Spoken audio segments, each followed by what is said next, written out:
आप सभी का स्वागत है हमारे YouTube चैनल लंबी स्टडी क्लासेस पर। आप सभी कैसे हैं? आई होप आप सभी बहुत अच्छे होंगे और अच्छे से अपनी तैयारी को कर रहे होंगे, मेहनत से पढ़ रहे होंगे ताकि इस बार एक जॉब आप लोग जरूर अचीव करें। चलिए तो देर ना करते हुए मैं आपको बताती हूँ आज का जो हमारा टॉपिक है वो है अन्य प्रमुख धर्म। जितने भी पुराने धर्म हैं वो सारे हमने क्लियर कर लिए हैं, जैन धर्म, बौद्ध धर्म।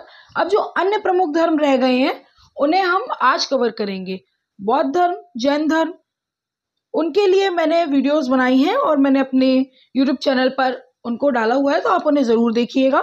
मैंने उनको इतना अच्छे से क्लियर किया हुआ है कि आप एक बार पढ़ेंगे, आपको दोबारा पढ़ने की उन धर्मों को ज़रूरत नहीं पड़ेगी। आपको हर एक पॉइंट बहुत अच्छे से याद हो जाएगा और क्लियर हो जाएगा। ठीक है, तो चलिए अब हम शुरू करते हैं अपने अन्य प्रमुख धर्म। अब पहला धर्म है हमारा आजीवक धर्म या आजीवक संप्रदाय। ये क्या था? इसका जो स्थापना या इसके जो संस्थापक थे वो मोगलीपुत्तिस गोसाल थे। इन्होंने आजीवक संप्रदाय की स्थापना की थी। मोगलीपुत्तिस गोसाल के समय पर ही क्या हुआ था? तीसरी बौद्ध संगीति हुई थी। उसके बाद अशोक के पिता बिंदुसार जो थे वो आजीवक संप्रदाय के मानते थे, अनुयायी थे। नेक्स्ट पॉइंट है हमारा, अशोक ने आजीवक संप्रदाय के भक्तों को बहुत सी गुफाएं दान में दी। जो सम्राट अशोक थे उन्होंने आजीवक संप्रदाय के भक्तों को बहुत सारी गुफाएं दान में दी, जैसे कि गया में बराबर की गुफा, गया में बराबर की गुफा है वो दान में दी। इसमें 4 गुफाएं थी। कौन कौन सी? कृष्ण सुदामा, विश्व झोपड़ी, कर्ण और चोपड़ा की गुफाएं। ये 4 गुफाएं मिलकर के एक बराबर की गुफा बनी थी। और दूसरी थी दशरथ की गुफा, और कई गुफाएं थी। ये 2 गुफाएं जो है वो प्रमुख है, इन्हें आप याद रखना। ये हमारे एग्जाम के पॉइंट ऑफ व्यू से इंपॉर्टेंट है। ठीक है, इसको आप याद रखिएगा। चलिए चलते हैं नेक्स्ट धर्म की ओर। अब नेक्स्ट है हमारा शैव धर्म। नेक्स्ट हमारा क्या है? शैव धर्म है। इसमें भगवान शिव की उपासना की जाती थी। भगवान शिव की पूजा शैव धर्म के अंतर्गत की जाती थी। इसमें भगवान शिव के लिए रुद्र नाम का उल्लेख है। इस धर्म में भगवान शिव के लिए रुद्र नाम का उल्लेख मिलता है। नेक्स्ट पॉइंट हमारा, शिवलिंग का पहला साक्ष्य सिंधु सभ्यता में मिला था। मैंने आपको जब सिंधु सभ्यता पढ़ाया था तब बताया था कि पशुपति की मूर्ति मिली है वहां पर। तो पहला साक्ष्य कहाँ मिला है? सिंधु सभ्यता में मिला है, लेकिन इसके पूर्णतः प्रमाण प्राप्त नहीं हुए हैं। शिवलिंग का जो पहला प्रामाणिक साक्ष्य वो कहाँ मिला है? मत्स्य पुराण में मिला है। मत्स्य पुराण के अंतर्गत शिवलिंग का पहला प्रामाणिक साक्ष्य मिला है। नेक्स्ट पॉइंट है हमारा, इस धर्म का सर्वाधिक विकास गुप्त काल में हुआ है। शैव धर्म का जो सर्वाधिक विकास है वो कब हुआ है? गुप्त काल में हुआ है। नेक्स्ट पॉइंट है हमारा, शैव धर्म को मानने वाले दक्षिण भारत में अधिक हैं। दक्षिण भारत में अधिक लोग हैं जो शैव धर्म को मानते हैं। वहां पर सबसे ज्यादा धार्मिक चीजें देखी जाती हैं, तो वहां पर सबसे ज्यादा शैव धर्म को मानते हैं। शैव धर्म के भक्तों को क्या कहते हैं? दक्षिण भारत में नयनार कहते हैं। शैव धर्म के जो भक्त हैं उनको नयनार कहते हैं। नेक्स्ट पॉइंट है, शैव धर्म में योग तथा उपासना को सबसे अधिक महत्व दिया गया है। योग करना और भगवान की उपासना करना, इसे सबसे अधिक महत्व दिया गया है किसमें? शैव धर्म में। नेक्स्ट पॉइंट है हमारा, शैव धर्म को वामन पुराण के अनुसार 4 भागों में बांटा गया है। जो हमारा शैव धर्म है उसको वामन पुराण है, उसके अनुसार मुख्यतः 4 भागों में विभक्त किया गया है। चलिए देखते हैं वो 4 भाग कौन कौन से हैं। सबसे पहला भाग है पशुपतिक। सबसे पहले कौन सा आता है? पशुपतिक आता है। इसमें क्या है? यह शैव धर्म की सबसे प्राचीन शाखा या भाग है। ठीक है, इसे क्या कहते हैं? पंचार्थी कहते हैं। पशुपतिक शाखा है, इसको क्या कहते हैं? पंचार्थी भी कहते हैं। फिर नेक्स्ट हमारा है कपालिक। कपालिक में क्या है? ये क्या करते हैं? ये नर खोपड़ी में भोजन तथा जल ग्रहण करते हैं। कपालिक जो है वो नर खोपड़ी जो कंकाल होते हैं उनमें भोजन तथा जल को ग्रहण करते हैं। फिर ये मदिरापान भी करते हैं। ये भस्म को पूरे शरीर में लगाते हैं और इनके जो इष्ट देव हैं वो भैरव माने जाते हैं। ठीक है, जैसे अघोरी या नागा साधु जो हैं वो कापालिक होते हैं। वो इस जो शाखा है या इस भाग में रखे जाते हैं शैव धर्म की। ठीक है, चलिए नेक्स्ट पॉइंट है हमारा, जो तीसरा है वो है कालमुखी। अब ये कालमुखी क्या होते हैं? ये चिता की भस्म लगाते हैं, लेकिन यह कपालिक की तरह कपाल में भोजन नहीं करते हैं। आपको नाम से ही पता चल रहा होगा, कपाल कपालिक। ठीक है, याद रखिएगा। और कालमुखी में क्या है? ये लोग जो नर खोपड़ी वगैरह होती है, कंकाल वगैरह होते हैं, उनमें भोजन या जल को ग्रहण नहीं करते हैं, ये मदिरापान नहीं करते हैं, ये चिता को भस्म की तरह अपने शरीर में पूरे में लगाते हैं। ठीक है, और ये क्या है, ये महाव्रत का पालन करते हैं, ये भी आप याद रखिएगा। फिर नेक्स्ट हमारे जो चौथा भाग है वो है लिंगायत। लिंगायत जो है ये शैव धर्म की जो शाखा है वो कर्नाटक में सबसे अधिक प्रसिद्ध है। सबसे अधिक प्रसिद्ध या सबसे अधिक विकास लिंगायत का कहाँ हुआ है, कर्नाटक में हुआ है। इसका प्रारंभ किसने किया था, अल्लभ प्रभु ने। लिंगायत शाखा का जो प्रारंभ है वो अल्लभ प्रभु ने किया था। ये लोग क्या करते हैं, ये शिवलिंग की पूजा करते हैं, लेकिन इनके यहाँ क्या होता है, शवों को जलाया नहीं जाता है बल्कि दफनाया जाता है, और इस धर्म को अलग धर्म की मान्यता भी प्राप्त है। ठीक है, याद रखिएगा। इस संप्रदाय को जंगम तथा बिरसे संप्रदाय भी कहते हैं। यहाँ जंगम है, ये से करेक्ट कर लीजिएगा, जंगम। इस संप्रदाय को जंगम तथा बिरसे संप्रदाय भी कहते हैं। ठीक है, चलिए अब चलते हैं नेक्स्ट पॉइंट की तरफ। अब नेक्स्ट धर्म है हमारा भागवत धर्म। अब भागवत धर्म के संस्थापक कौन है, वासुदेव हैं। वासुदेव यानी कि कृष्ण भागवत धर्म के संस्थापक हैं। इस जो धर्म की चर्चा है वो उपनिषद में मिलती है। इस धर्म में सबसे अधिक जोर भक्ति पर दिया गया है, सबसे ज्यादा जो जोर है वो भक्ति पर भागवत धर्म में दिया गया है। नेक्स्ट, इस धर्म के लोग बलि, कर्मकांड तथा पशु हत्या का विरोध करते थे। इस धर्म के भागवत धर्म के जो लोग थे वो बलि, कर्मकांड तथा पशु हत्या का विरोध करते थे। अब एक चीज देखिएगा, मोस्टली बलि, कर्मकांड, पशु हत्या, इन पर धर्मों में जो है वो विरोध किया ही गया है मोस्टली। ठीक है, चलिए नेक्स्ट पॉइंट है हमारा, इसका जो प्रमुख केंद्र है वो क्या है, मथुरा। भागवत धर्म का जो प्रमुख केंद्र था वो मथुरा था, या है, अभी भी मथुरा ही है, क्योंकि कृष्ण जी से संबंधित मथुरा ही है। नेक्स्ट पॉइंट है हमारा, इस धर्म को मानने वाला सबसे पहले जो विदेशी था वो कौन था, हेलियोडोटस था। हेलियोडोटस जो था वो सबसे पहला विदेशी था जिसने भागवत धर्म को माना था। ठीक है, याद रखिएगा। चलते हैं नेक्स्ट धर्म की तरफ। अब नेक्स्ट धर्म है हमारा वैष्णव धर्म। वैष्णव धर्म क्या है, ये भागवत धर्म से ही वैष्णव धर्म का विकास हुआ था 6ठी शताब्दी में। वैष्णव धर्म का जो विकास हुआ है वो भागवत धर्म से ही हुआ है 6ठी शताब्दी में। ठीक है, याद रखिएगा। नेक्स्ट पॉइंट है, इस धर्म में भगवान विष्णु का अधिक महत्व है। वैष्णव धर्म में भगवान विष्णु का अधिक महत्व है। नेक्स्ट, इसकी जो चर्चा है वो पुराणों में मिलती है। कहाँ मिलती है, पुराणों में इसकी चर्चा मिलती है। नेक्स्ट पॉइंट है हमारा, पुराण में भगवान विष्णु के 10 अवतारों की चर्चा है। इसमें सबसे प्रमुख राम, परशुराम, कृष्ण तथा बौद्ध को माना जाता है।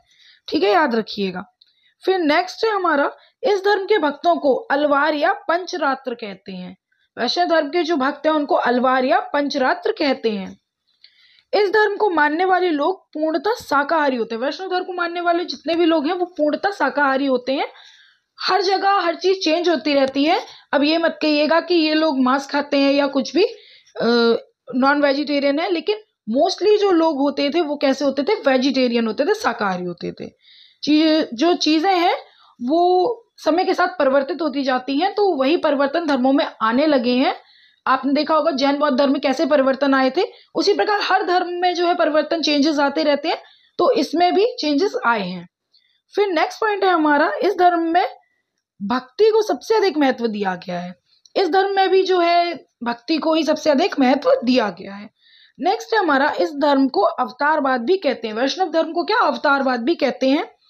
जो वैष्णव धर्म है इसका सबसे ज्यादा जो प्रसार प्रचार हुआ है वो गुप्त काल में हुआ है। गुप्त काल में सबसे ज्यादा वैष्णव धर्म का प्रचार प्रसार हुआ है। ठीक, अब आता है हमारा नेक्स्ट जो धर्म है वो है इस्लाम धर्म। ठीक है, चलिए देखते हैं इस्लाम जो इसका आगमन है भारत में वो कैसे हुआ।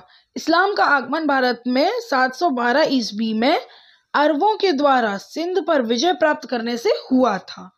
ठीक है, फिर इस्लाम जो है वो कैसा शब्द है, वो अरबी भाषा का शब्द है। इसका अर्थ क्या होता है, अल्लाह को समर्पित। इस्लाम का अर्थ है अल्लाह को समर्पित। फिर नेक्स्ट पॉइंट है हमारा, इस्लाम धर्म के संस्थापक कौन है, पैगंबर हजरत मोहम्मद साहब जो हैं वो इस्लाम धर्म के संस्थापक हैं। अब हजरत मोहम्मद साहब का जन्म 570 ईस्वी में मक्का में हुआ था। ठीक है, नेक्स्ट है, इनके पिता का नाम अब्दुल्ला था, इनकी माता का नाम अमीना था। इनकी पत्नी का नाम खदीजा था और इनकी पुत्री का नाम फातिमा था। अब जो इम्पोर्टेंट है, इनके दामाद का नाम क्या था? अली था। हजरत मोहम्मद साहब के जो दामाद का नाम था वो अली था। ठीक है, याद रखिएगा। फिर नेक्स्ट पॉइंट है, हजरत मोहम्मद साहब को 610 ईस्वी में मक्का के पास हीरा नामक गुफा में ज्ञान की प्राप्ति हुई थी। हीरा नामक गुफा में मक्का के पास 610 ईस्वी में हजरत मोहम्मद साहब को ज्ञान की प्राप्ति हुई थी। ठीक है, नेक्स्ट पॉइंट है हमारा, 622 ईस्वी को पैगंबर मोहम्मद साहब के मक्का से मदीना की यात्रा इस्लाम जगत में मुस्लिम संबत, हिजरी संबत के नाम से जानी जाती है। हिजरी संबत या मुस्लिम संबत जो है वो पैगंबर मोहम्मद साहब के मक्का से मदीना की यात्रा के उपलक्ष्य में उसकी शुरुआत हुई है। नेक्स्ट है, मक्का तथा मदीना ये कहाँ पर है? दोनों ही सऊदी अरब में है। मक्का और मदीना दोनों कहाँ पर है? सऊदी अरब में है। फिर नेक्स्ट पॉइंट हमारा आता है, जो हजरत मोहम्मद साहब है इनके द्वारा कुरान की शिक्षा के उपदेश दिए गए हैं। हजरत मोहम्मद साहब के द्वारा ही कुरान की जो शिक्षा है उसके उपदेश दिए गए हैं। फिर नेक्स्ट पॉइंट हमारा है, कुरान इस्लाम धर्म का सबसे पवित्र ग्रंथ है। सबसे पवित्र धार्मिक ग्रंथ इस्लाम धर्म का कुरान है। ठीक है, फिर नेक्स्ट पॉइंट है, पैगंबर मोहम्मद साहब की मृत्यु 632 ईस्वी में मदीना में हो गई थी। फिर मोहम्मद साहब की मृत्यु के बाद उनके दामाद अली उनके उत्तराधिकारी बने और उनकी हत्या 661 ईस्वी में कर दी गई। फिर अली के बाद उनके पुत्र, अली के पुत्र हासन हुसैन की हत्या भी 680 ईस्वी में करबला नामक स्थान पर कर दी गई थी। करबला कहाँ पर है? इराक में। ठीक है, इराक में अली जो थे उनके पुत्र हासन हुसैन की हत्या 680 ईस्वी में कर दी गई थी। नेक्स्ट पॉइंट है फिर हमारा, मोहम्मद साहब के उत्तराधिकारी को क्या कहते थे? खलीफा कहते थे। अब क्या हुआ, इस्लाम जगत में खलीफा पद जो था वो 1924 ईस्वी तक रहा।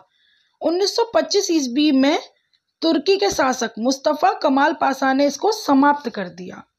ठीक है, याद रखिएगा, ये थोड़ा सा इंपॉर्टेंट है। फिर आता है, मोहम्मद साहब की मृत्यु के बाद इस्लाम धर्म सुन्नी तथा शिया नामक दो पंथों में बट गया था, दो भागों में विभक्त हो गया था। सुन्नी किसे कहते थे? जो पैगंबर मोहम्मद साहब के कथनों तथा कार्यों का विवरण करते थे या पैगंबर मोहम्मद साहब के जो उपदेश थे उनका अनुसरण करते थे, वो सुन्नी कहलाते हैं। ठीक है, फिर आता है शिया किसे कहते हैं? शिया जो है वो अली की शिक्षाओं में विश्वास करते हैं, उन्हें मोहम्मद साहब का न्याय सम्मत अधिकारी मानते हैं। शिया जो है वो क्या है? वो जो मोहम्मद साहब के दामाद थे अली, उनकी शिक्षाएं जो थी, उनके उपदेश जो थे उन पर विश्वास करते हैं, वो शिया है। और सुन्नी जो है वो पैगंबर मोहम्मद साहब के उपदेश जो है उन पर विश्वास करते हैं, उनका अनुसरण करते हैं। फिर नेक्स्ट पॉइंट है, इब्न इसाक ने सर्वप्रथम पैगंबर साहब का जीवन चरित्र लिखा था। ठीक है, फिर नेक्स्ट पॉइंट हमारा आता है, मोहम्मद साहब के जन्मदिन पर ईद ए मिलाद उन नबी पर्व मनाया जाता है। ईद ए मिलाद उन नबी जो पर्व है वो मोहम्मद साहब के जन्मदिन पर मनाया जाता है। नेक्स्ट पॉइंट है, नमाज के दौरान मुस्लिम जो है वो मक्का की तरफ मुंह करके खड़े होते हैं, क्योंकि भारत से मक्का तथा मदीना जो है वो कहाँ है? पश्चिम दिशा की ओर पड़ता है, इसलिए वो लोग पश्चिम की ओर नमाज जब पढ़ते हैं तो मुसलमान जो लोग हैं वो पश्चिम की तरफ जो है मुख करके अपना वहां पर नमाज पढ़ते हैं, क्योंकि मक्का उस तरफ भारत से पड़ती है। जो मुस्लिम लोगों का दिन है वो शुक्रवार है। ठीक है, याद रखिएगा। ये हमारा इस्लाम धर्म जो है वो कंप्लीट हो चुका है। अब नेक्स्ट आता है हमारा ईसाई धर्म। चलिए ईसाई धर्म को भी देखते हैं। ईसाई धर्म के जो संस्थापक हैं वो कौन है? ईसा मसीह हैं।